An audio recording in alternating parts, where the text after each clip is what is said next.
khawatir kepada sesuatu yang belum tentu terjadi.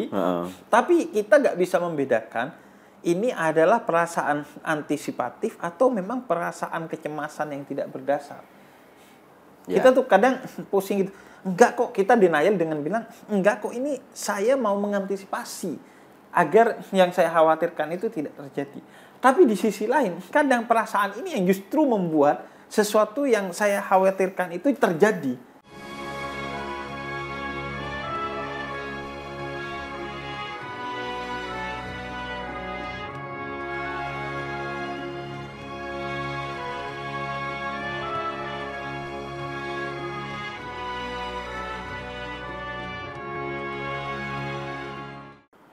Mas Karis Tajudin, apa kabar? Alhamdulillah, baik. Ketemu lagi di sini. Iya, ketemu kita. lagi. Nah, Mas Karis pengen bahas tentang Islamic healing. Oh, oke.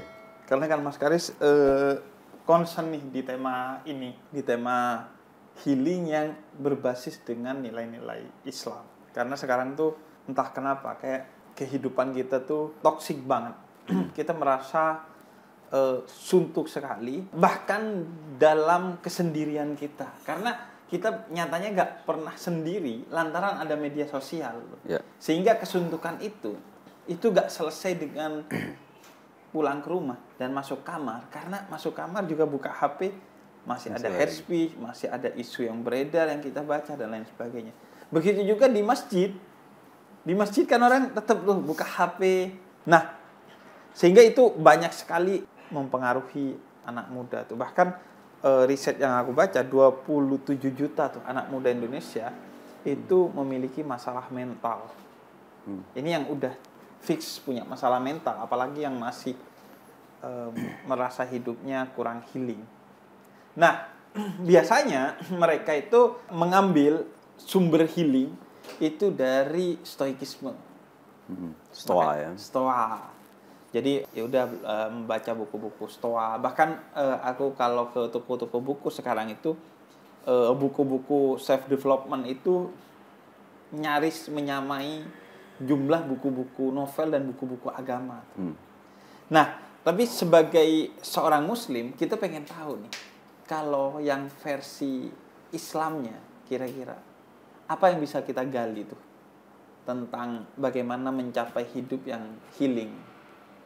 Oke, ini menarik nih karena ya seperti yang bilang tadi itu anak muda atau bukan hanya anak muda ya, anak orang sekarang banyak yang resah, anxiety dan kena mental kalau katanya anak-anak sekarang itu ya, kena mental dan segala macam. Tapi sebetulnya itu bukan hal yang baru. Bahkan manusia pertama Nabi Adam alaihissalam dan istrinya itu sudah kena mental dari zaman dulu. Maksudnya kena mental gimana? Maksudnya adalah mereka memiliki anxiety sendiri. Mereka memiliki keresahan. Ada dua emosi yang sangat kuat yang mereka rasakan, yang akhirnya Allah bilang, oke, saya turunkan hidayah, saya turunkan agama untuk menyelesaikan dua hal ini. Yaitu kekhawatiran, al-khauf, sama al-huzn, yaitu kehilangan.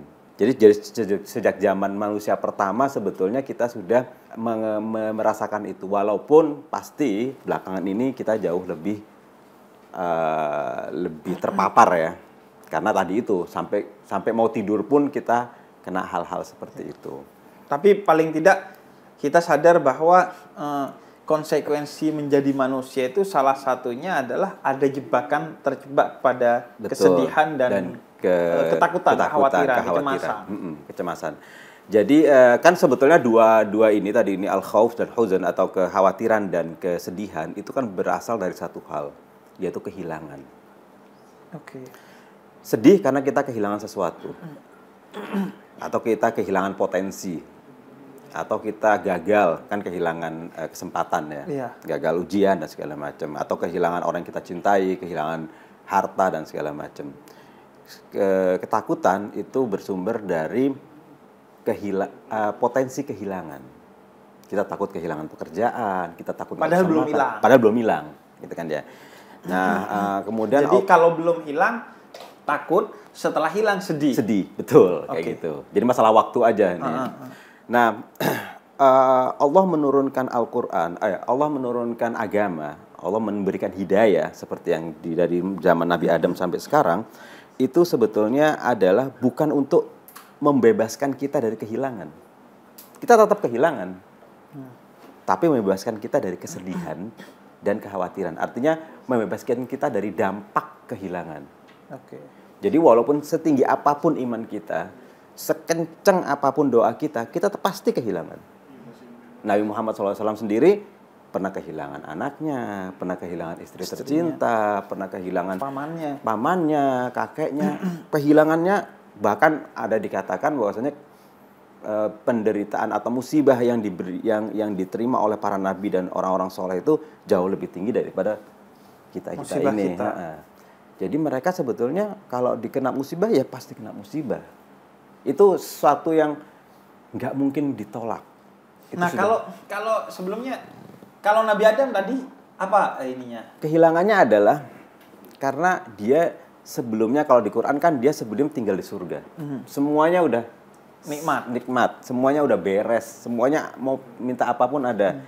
Tiba-tiba dia turun ke sini, ke bumi, dan dia harus menghadapi ketidakpastian. Gue besok mau makan apa? Aman nggak kalau saya jalan-jalan di luar? Dan kita bayangkan zaman dulu kan hutan semua kan, bumi ini kan. Iya. Ya kan, walaupun beliau sendiri ya. Walaupun nggak beliau kira ada begal sebenarnya. Nggak ada begal. Nggak ada begal. Tapi kan ada macan di mana-mana. Iya, kan? tapi kan ada hewan kan. Iya. Untung udah nggak ada dinosaurus kan. Iya. Tapi kan ada hewan-hewan yang nggak ini dan yang buas, lalu kemudian penyakit dan segala macam. Ada kekhawatiran-kekhawatiran, ada kesedihan-kesedihan. Dia kehilangan anaknya kan yang pertama kan dengan sangat tragis gitu kan ya. Sehingga itulah yang membuat Allah menurunkan hidayah. Jadi hidayah itu adalah memang cara kita untuk healing dari kehilangan-kehilangan tersebut. Oke. Nah, secara praktis kemudian apa bentuk yang diberikan oleh Allah? Kan kita karena umat Nabi Muhammad SAW, kita dari agama. Saya nggak tahu ya yang zaman Nabi Adam itu kayak gimana ya. Iya. Nah, yang kita tahu yang sekarang ini. Ada beberapa hal yang Nabi berikan. Yang pertama adalah, dan ini sangat sering adalah mengasingkan diri. Dalam bentuk Nabi kan ke Gua Hiro. Nabi Ibrahim pergi ke gunung, Nabi Musa pergi ke Sinai, lalu kemudian Maryam, ibunya Nabi Isa, ada mihrab sendiri. Zakaria tidak ngomong tidak berkomunikasi selama 3 hari. Maryam pun begitu gitu kan ya. Nabi Muhammad kemudian juga akhirnya meminta kita untuk i'tikaf di 10 hari terakhir Ramadan. Intinya apa? Intinya adalah memberi jarak kepada permasalahan-permasalahan yang selama ini kita hadapi. Berhenti dulu. Karena kalau orang lari gitu ya, disuruh ambil napas dong ya nggak bisa kan, karena kan lagi itu. Jadi berhenti dulu, tata dulu, lihat dulu keadaan, diproses dulu lah keadaan ini, kemudian kita bilang oke, saya akan jalan. Tapi permasalahannya adalah nggak semua kita punya waktu untuk berhenti sepanjang itu. 10 hari nggak ngapa-ngapain gitu kan ya. Kalau saya sih selama setahun ada waktu sekitar 3 hari sampai seminggu untuk benar-benar berhenti. Dalam setahun? Dalam setahun. Saya pergi ke satu tempat, HP saya matikan, benar-benar matikan ya. Nggak lihat HP selama seminggu. Kemudian ya udah mencoba untuk masuk ke Gua Hiro. Iya. Nah, kenapa nggak dilakukan waktu i'tikaf? Waktu i'tikaf sekarang masalahnya masjid jadi ramai banget, gitu kan? Dan sebenarnya doktrin tentang itu bukan hanya i'tikaf ya. Sebenarnya sholat itu kan juga kita mengasingkan diri dari manusia kan. Betul. Dalam titik yang disebut khusyuk itu. Betul. Ya. Betul banget. Jadi kalau misalnya kita nggak sempet melakukan itu, kita bisa melakukan pada hal-hal yang sifatnya lebih pendek ya. Kayak misalnya sholat tadi, zikir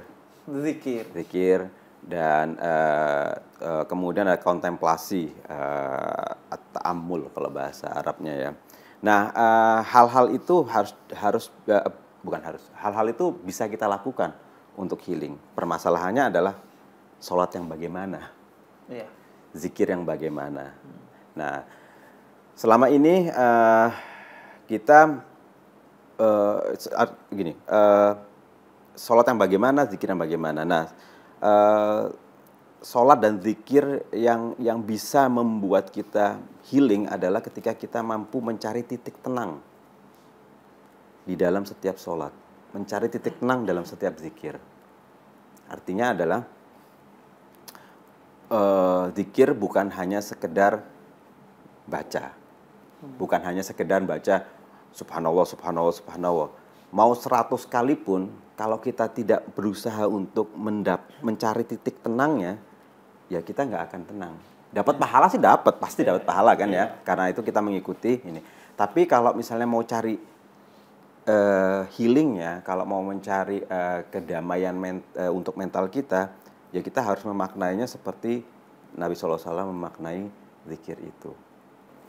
Ya kayak gitu. Iya. Ini mengingatkan saya ke apa yang disampaikan Rumi itu, bahwa zikir itu bukan buliran tasbih, tapi ketukan kesadaran itu. Nah, setuju. Jadi, saya. Bukan ya tasbih yang dibolehkan. Apalagi sekarang tasbihnya biasanya pakai itu ya, kayak cincin gitu ya. Terus. Bukan itu, tapi ketukan kesadaran. Ya, betul. Saya dalam setuju. Setiap ucapannya. Nah, dan kadang karena gini, kenapa perlu yang lebih praktis dan lebih pendek? Soalnya untuk menjadi seperti yang dilakukan Mas Karis itu kan nggak mudah ya, 3 hari atau seminggu mati handphone. Ini kan ada yang dikejar pinjol, kalau matikan handphone seminggu. Dikejar istri kan? Iya, dikejar istri, dikejar banyak hal kan, dia kan dikejar kenyataan hidup lah pokoknya. Kalau dimatikan seminggu, balik-balik itu masalah lebih gede dan makin hancur tuh healingnya kita. Iya, betul. Nah, itu. Betul. Itu makanya kita akhirnya cari yang tipis-tipis aja. Saya setuju. Nah, tipis-tipis itu kita bisa mulai dengan sangat tipis. Kayak misalnya begini, untuk upaya mencari titik tenang tadi itu, saya itu mempraktekkan zikirnya begini. Jadi bukan subhanallah, subhanallah, subhanallah, tapi saya tarik napas dulu. Saya berusaha untuk ihsan seperti yang Nabi ketika ketemu sama Jibril ditanya, mal ihsan, apa itu ihsan? Nah, Nabi menjawab bahwasanya ihsan itu adalah kita beribadah seperti kita melihat Allah walaupun kita nggak melihat Allah, kan? Karena Allah melihat kita. Nah, saya duduk dengan sangat rileks, kemudian menutup mata. Saya bayangkan saya duduk di depan Allah, walaupun saya nggak tahu bentuknya seperti apa, ya kan ya, karena ingin mengamalkan ihsan itu. Lalu kemudian saya rilekskan semuanya, otot-otot dan bahkan otot mata ketika menutup mata itu. Kemudian saya tarik napas, salah satu karunia Allah yang paling besar kepada kita. Dan saya mengeluarkan napas sambil saya berzikir. Subhanallah. Sampai napas tuh habis. Terus ambil lagi napas. Subhanallah. Okay. Nah, itu ketika kita lakukan dengan kita fokus pada lafaz itu saja, walaupun kita nggak ngerti artinya, atau kita fokus pada Allahnya saja, itu kita akan mendapatkan ketenangan yang luar biasa. Masalahnya adalah kalau zikir begitu 33 kalinya kapan gitu kan? Iya. Atau kita pas narik tuh ada suara-suara. Ini yang udah dikerjain belum? Allah, gitu keluarnya berat tuh keluarnya. Emang ngeluarnya berat banget. Nah, saya punya terapi itu, kalau lagi ngadepin masalah tuh. Ya. Jadi saya sering bilang bahwa kalau kamu tidak bisa menghadapi masalah sampai dia selesai, kamu akan berat menghadapi masalah ini. Maka hadapi dia hari demi hari. Kalau masih gak kuat, jam demi jam. Kalau masih gak kuat, menit demi menit. Kalau masih gak kuat, detik demi detik. Kalau masih gak kuat, itu nafas demi nafas itu.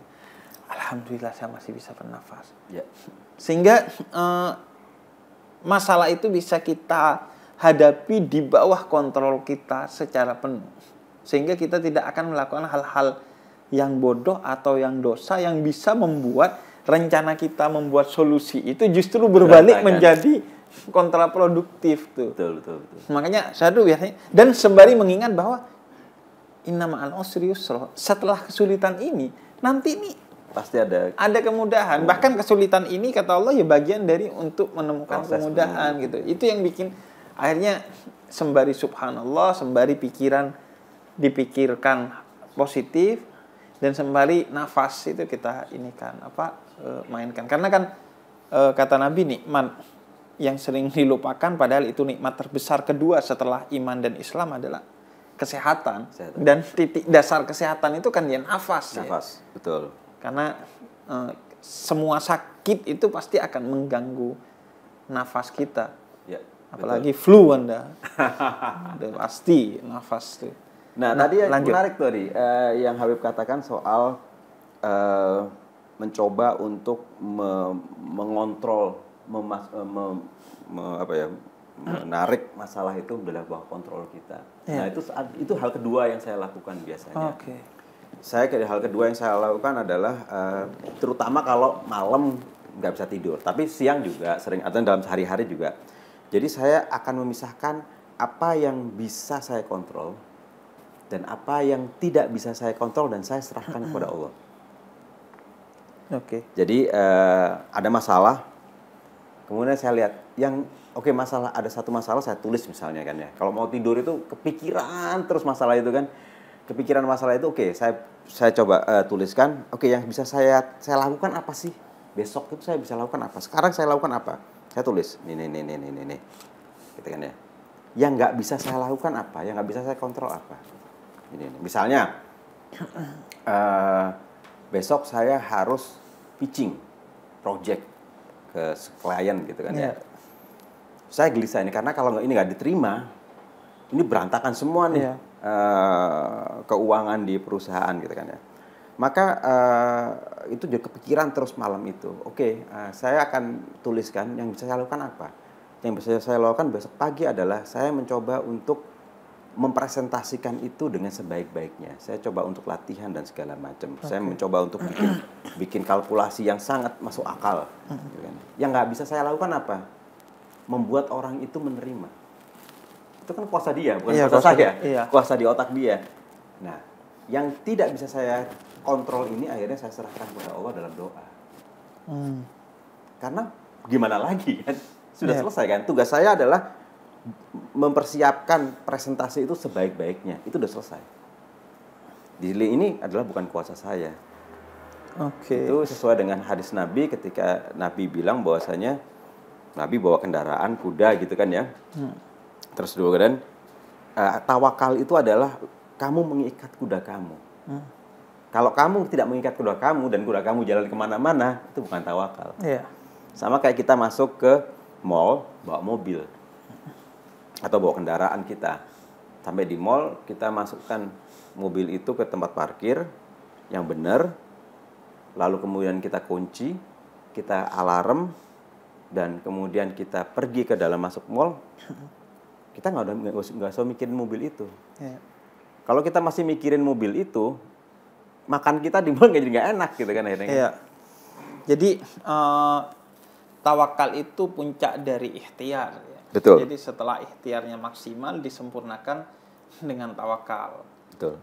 Nah, masalahnya nih, Mas Karis, karena kita ini memang generasi bermasalah ini, makanya tenang aja urusan masalah ini banyak nih. Masalahnya adalah kita sudah melakukan sesuatu semaksimal mungkin dan semampu yang kita lakukan.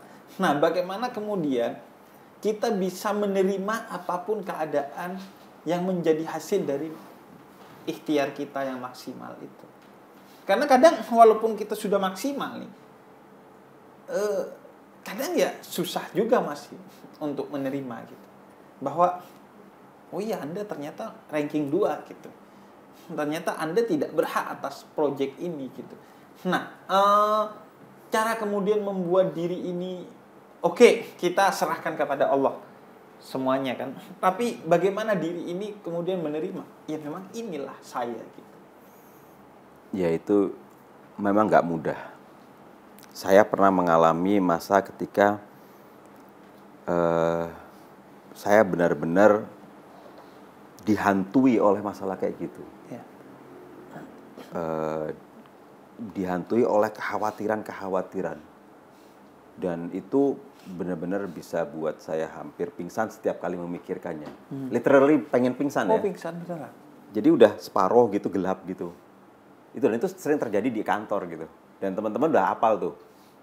Langsung kasih teh manis gitu. Mas minum teh manis dulu gitu. Emang teh manis tuh solusi bagi semua kecelakaan. Semua kecelakaan ya. Iya. Teh manis. Obat semua penyakit. Iya, pokoknya nggak tahu lah mereka karena nggak tahu lagi mau berbuat apa. Karena saya sering banget seperti itu. Nah, sekarang permasalahan yang saya hadapin nggak lebih kecil dari yang dulu. Nah, itu gimana membuat kondisi itu? Membuat kondisi itu memang perlu latihan.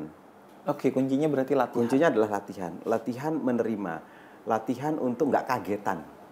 Oke. Jadi kita itu sering banget kena mental itu ya. Itu karena kaget. Kaget tiba-tiba orang yang kita cintai meninggal. Kaget tiba-tiba rumah yang kita miliki disita. Kaget tiba-tiba kita gagal dalam bisnis. Karena kita tidak mempersiapkan kemungkinan terburuk. Kemungkinan terburuknya adalah seharusnya kita mempersiapkan segala sesuatu dengan kemungkinan buruk. Oke, besok kalau nggak berhasil, klien nggak nerima, ya udahlah. Nah, berarti ini juga sebenarnya akan mendorong kita untuk lebih maksimal lagi dalam berikhtiar ya. Karena betul. Kalau udah kita memiliki manajemen resiko, artinya ikhtiar kita bisa lebih maksimal. Betul. Karena kita tahu, oh kalau begini berarti ikhtiarnya harus ini. Kalau begitu ikhtiarnya harus begitu. Betul. Seringkali kita memuncaki ikhtiar kita tidak dengan manajemen resiko itu ya. Kalau gagal gimana ya? Betul. Betul banget. Padahal Allah sudah bilang kan, kalau kena musibah bilang innalillahi wa inna ilaihi raji'un. Permasalahannya adalah kita itu mengatakan innalillahi wa inna ilaihi raji'un hanya ketika kita kena musibah beneran. Padahal kan harusnya jauh sebelum itu.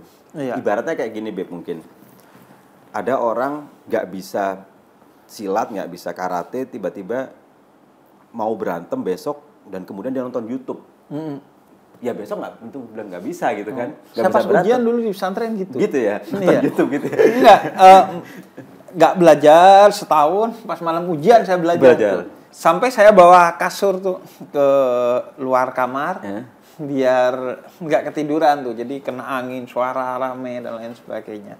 Nah, ya itu mengerjakan SKS istilahnya. Iya. Sistem kerja semalam, sistem kebut semalam. Bahkan sekarang sistem kebut sejam. Bahkan orang lain sistem kebut semenit. Nah, ada sistem healing semenit. Nah, kita menganggap bahwasanya kalau kena musibah aja kita mempersiapkan hal yang terburuk. Ya udah, hal terburuk udah terjadi. Iya. Kita nggak siap, mental kita nggak siap. Seharusnya sebelumnya kita udah meyakini apa yang kita punya sewaktu-waktu pasti Allah ambil. Dan itu sebenarnya filosofi innalillahi wa inna ilaihi raji'un. Bahwa segala sesuatu itu bukan milik kita tapi milik Allah, dan sewaktu-waktu pasti diambil. Akan Allah ambil, termasuk diri kita sendiri. Jangankan orang lain yang kita cintai, diri kita sendiri. Sehingga jangan pernah merasa memiliki agar kau tidak pernah merasa kehilangan ya. Betul. Exactly. Kayak tadi karena kan basicnya kehilangan. Kehilangan. Jadi basic dari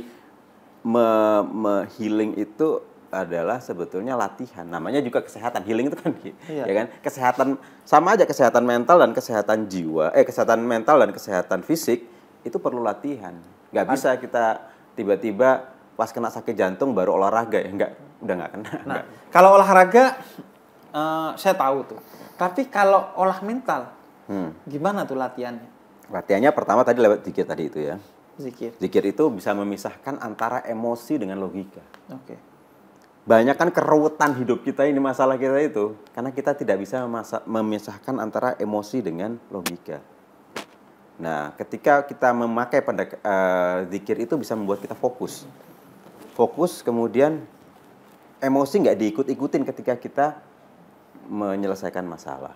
Oke. Karena banyak banget masalah itu sebetulnya nggak ada masalahnya, kita aja yang terlalu khawatir.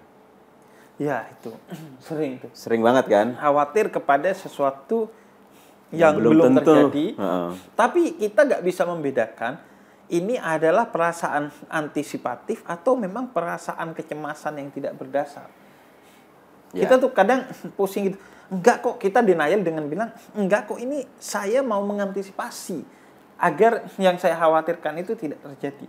Tapi di sisi lain, kadang perasaan ini yang justru membuat sesuatu yang saya khawatirkan itu terjadi. Itu yang ini kan, keruwetannya kan di sana. Jadi mau ngantisipasi dengan perasaan ini, tapi justru perasaan ini yang bikin buyar semuanya. Betul. Gitu. Nah, kuncinya pertama adalah tadi itu soal kepemilikan dulu itu. Oke. Dulu saya itu sering banget khawatir pada nggak bisa menyelesaikan pekerjaan dan akhirnya benar-benar nggak bisa ya seperti yang tadi itu karena terlalu khawatir, akhirnya ganggu segala macam karena saya ada kekhawatiran yang lebih besar yaitu gimana ya kalau misalnya gue nggak bisa menyelesaikan masalah ini, gue dipanggil bos, gue kemudian dipecat dan segala macam, nah, kayak gitu. Padahal nggak terjadi juga. Kemudian bosnya cuma bilang, ya udah ntar diperbaiki aja, beres gitu loh. Iya, saya juga pernah gitu tuh. Ternyata apa yang saya khawatirkan bahwa bos akan PHK, enggak. Ya. Ternyata cuma dipecat aja. Kamu saya tidak saya PHK, saya pecat aja kamu. Bahasanya itu. Tapi kalaupun dipecat juga nggak jadi masalah sebetulnya. Bukan ngasih masalah, pasti masalah lah pasti ya. Pasti masalah. Tapi gini. Tapi bukan akhir dari segalanya. Bukan akhir dari segalanya. Ya, saya mempelajari ini dengan cara yang mahal. Saya pada suatu titik ternyata kehilangan nyawa itu nggak apa-apa ya. Nah itu gini, Mas Khoris. Itu ikhlas apa depresi? Ada bukan depresi, tapi ada paksaan untuk ikhlas. Masih ikhlas nggak kalau sudah terpaksa gitu? Iya, ya agak hidup. Karena saya mau garis bawahi ini, karena saya sering tuh dapat DM anak muda yang bilang saya udah pasrah aja Bib, bahkan kalau harus mati. Bahkan ada yang saya udah nggak peduli deh, kalaupun harus mati. Bahkan puncaknya saya ingin mati gitu. Ya. Saya kan sebagai ini langsung kayak orang kebakaran jenggot ya. Yeah. Jadi bingung apa yang harus dilakukan. Karena kan bagaimanapun saya tidak berada di kondisi mental dia. Yeah. Sehingga takut-takut omongan saya justru membuat dia semakin yakin untuk bunuh diri gitu. Ya. Memang untuk kasus-kasus yang berat kita nggak bisa cuma bilang zikir aja deh gitu. Sholat aja deh gitu. Malah dimarahin gitu. Iya. Pada kasus-kasus yang berat memang mereka harus berkonsultasi dengan profesional. Selesaikan dulu masalahnya dulu, baru kita maintain dengan zikir dan segala macam. Ibarat tadi itu, ibarat olahraga fisik. Ketika orang beneran sakit, nggak boleh olahraga kan sebetulnya. Iya. Selesaikan dulu sakitnya, nanti untuk maintain kesehatannya olahraga. Oke. Nah, zikir, sholat juga gitu. Bukan kita suruh berhenti zikir, tapi adalah selesaikan dulu masalahnya. Iya. Datangi profesional, ya kan ya. Dan itu ada yang nanya, ada yang DM saya juga. Anda ini melawan takdir Tuhan. Takdir Tuhan. Kenapa? Nggak perlulah ke psikiater dan segala macam. Karena Allah sudah menyediakan semuanya dalam Al-Qur'an. Saya juga bilang kemudian Allah juga menyediakan segala sesuatu dengan otak kita. Allah ngasih otak kita untuk berpikir dan segala macam. Allah ngasih orang-orang yang ada di sekitar kita untuk menjadi support system kita juga. Dan justru gimana kita mau memahami Al-Quran kalau nggak pakai otak itu. Betul. Kan? Kalau cuma dibaca Al-Quran, iya kan. Jadi kalau untuk kayak yang tadi kasus tadi, saya sih sarankan untuk diselesaikan dulu masalahnya. Ini mengingatkan saya ke satu perkataan bahwa jangan bicara Tuhan kepada orang yang sedang punya masalah. Misalnya kelaparan, stres. Kasih makan dulu, sembuhkan dulu stresnya, baru kamu bicara tentang Tuhan. Kalau enggak, apa Tuhan itu? Dia justru akan membuat bukan hanya masalahnya tidak selesai, tapi justru membuat masalah baru dengan dia terdidik menjadi pribadi yang anti Tuhan. Nah, Nabi SAW pernah memberitahu sahabat lewat praktek. Jadi ada seorang ibu-ibu yang baru kehilangan anaknya. Terus kemudian ibu itu menangis kejer gitu ya, apa sih istilah bahasa Indonesia apa ya? Menangis Tersendu-sendu. Pokoknya terus menangis hebat begitu. Kemudian Nabi bilang, Nabi nasihatin suruh sabar dan segala macam di depan para sahabatnya, supaya sahabatnya lihat nih reaksi beliau gimana, ibu ini gimana. Ibu itu marah. Iya. Dan bilang, kamu sih nggak tahu bagaimana kehilangan seorang anak. Padahal Nabi pernah kehilangan seorang anak. Iya. Terus Nabi mengatakan as-sabru fi sotmatil ula. Kesabaran itu ada pada hantaman pertama. Ini ingin menunjukkan bahwasanya untuk orang-orang yang memang kena masalah yang begitu besar, memang nggak bisa cukup dengan nasihat aja. Bahkan nasihat Nabi pun sama dia ditentang. Gitu kan. Iya. Nabi bukannya nggak tahu. Iya. Nabi pasti tahu kan, tapi Nabi ingin memperlihatkan kepada para sahabat seperti itu. Iya, karena memang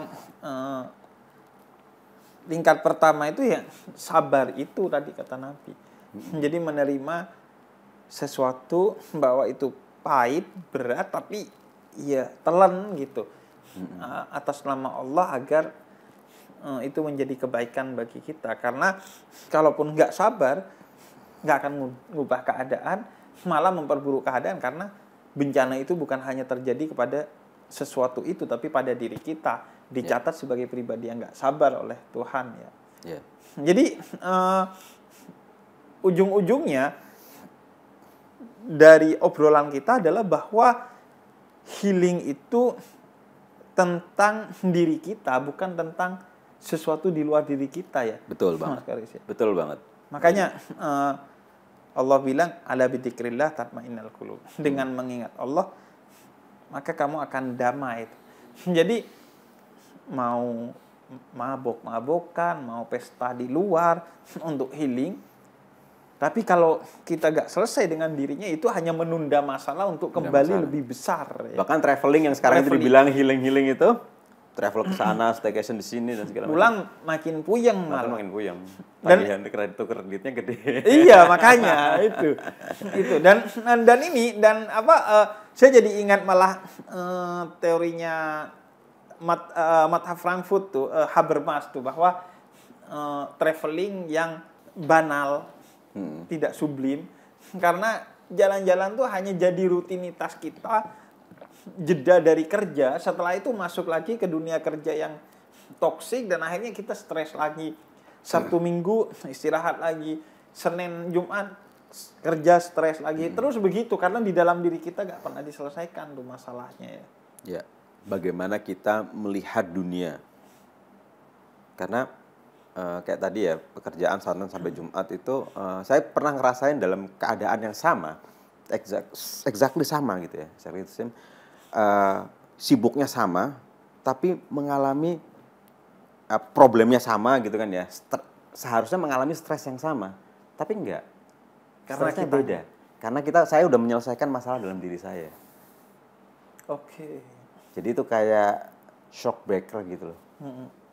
Kita menghadapi medan yang sama, kalau shock breakernya nggak ada shock breaker, kita akan terpental-pental, tapi begitu shock breakernya bagus ya kita jalannya dengan mulus. Oke. Nah, shock breakernya itu tadi mengembalikan semuanya kepada Allah. Ya. Latihan. Kemudian penerimaan diri. Ya. Dan lain sebagainya. Ya. Betul. Dan itulah yang kemudian disebut di antara Islamic healingnya ya. Betul. Mas Haris ya. Ya. Walaupun bukan berarti kalau jalan-jalan itu non-Islamic healing ya. Bukan healing yang Islami. Karena dalam satu riwayat Nabi itu bilang kalau kamu mau menghilangkan stresmu itu lihat hijau-hijauan dan lihat air yang mengalir. Jadi itu sebenarnya salah nggak ada satu masalah. asal Dan bagaimana memaknainya aja. betul ya, tergantung memaknainya. Kalau sampai di tempat travel terus kemudian foto-foto doang, ya akhirnya nggak selesai. Iya, bahkan ada sekarang healingnya itu dengan mecah-mecahin gelas gitu, mecah-mecahin barang-barang gitu kan. Iya, iya. Akhirnya bukan masalah dia yang pecah tuh, Iya. ya gelas itu akhirnya harus dibayar tuh, Iya.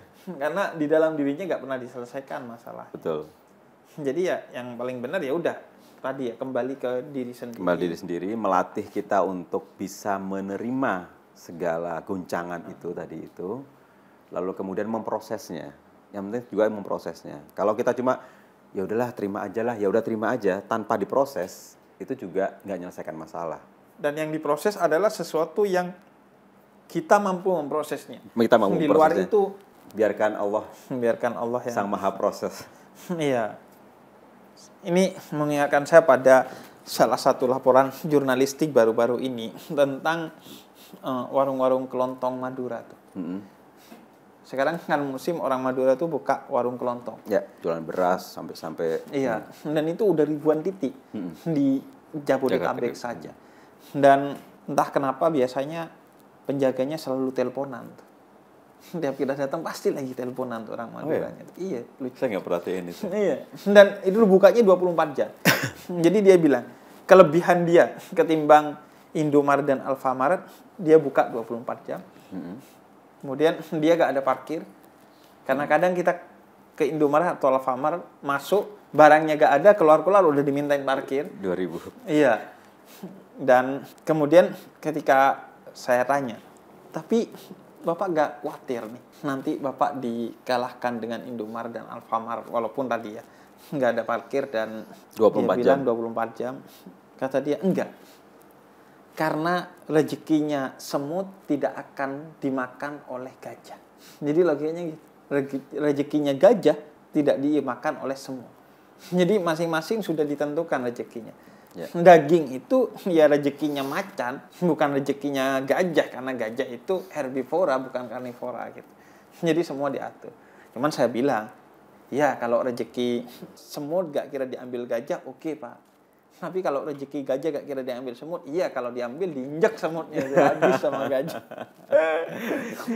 Oke. Makasih Mas Karis ya. Thank you udah banget nemenin kita untuk healing. Dan pada dasarnya obrolan kita tentu ya sebagaimana saya dengan Mas Karis tuh punya perspektif sendiri-sendiri, punya keresahan sendiri-sendiri. Artinya pada ujungnya healing itu tentang diri kita dan diri kita sendiri ya. Seperti yang Mas Karis tadi jelaskan, Nabi di Gua Hira dan para nabi dalam keheningannya. Jadi obrolan semacam ini itu hanya untuk men-trigger kita menemukan diri kita sendiri sebagai kunci untuk healing bagi diri kita.